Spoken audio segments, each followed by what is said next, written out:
Hello and welcome to this keynote presentation of Strawinskys Concerto for Piano and Wind Instruments.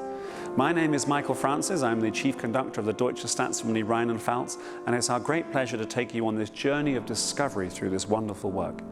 This is an underrated piece of music, yet it says so much about that period of music, that astonishing time in 1920s Paris, so much about this incredible composer, and indeed, perhaps so much about ourselves.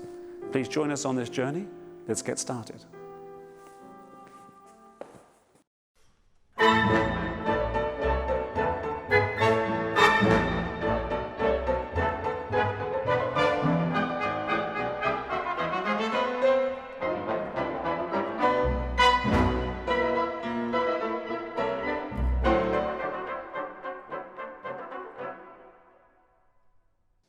So who's in charge here? This is not Rachmaninoff Piano Concerto. This is not the Mozart hero over here. Instead, it feels like the piano is almost confined by the orchestra. He's almost like a continuo player within the orchestra. In fact, you would say that his job is almost as the drummer, keeping this monometric pulse going. There's no clear melody. In fact, there are fragments in different blocks that you're hearing, but no sort of Rachmaninoff long extended melody at all. So have a listen to this next section. Does this sound perhaps even more familiar?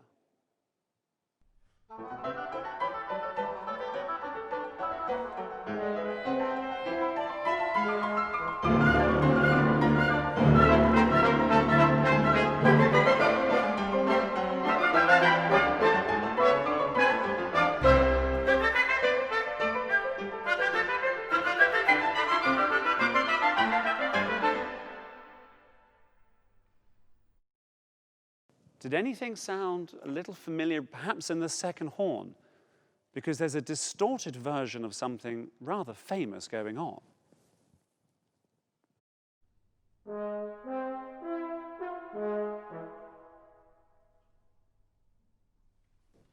Have a listen to it in its original form.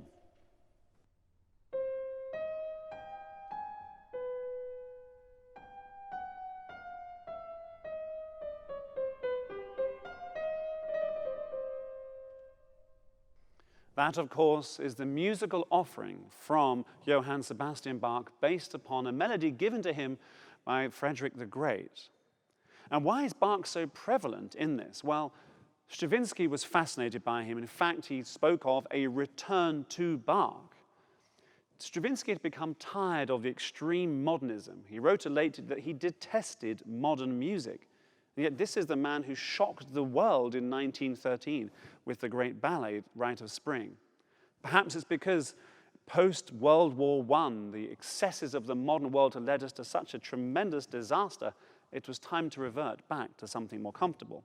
In fact, he said he wanted to go back to Bach, not as we know him today, but Bach as he really is. What does that mean? Does it mean he wants to just be a contrapuntal writer? A technician?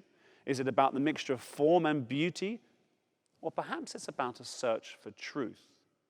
We'll come back to that quote about Bach as he really is a little later on.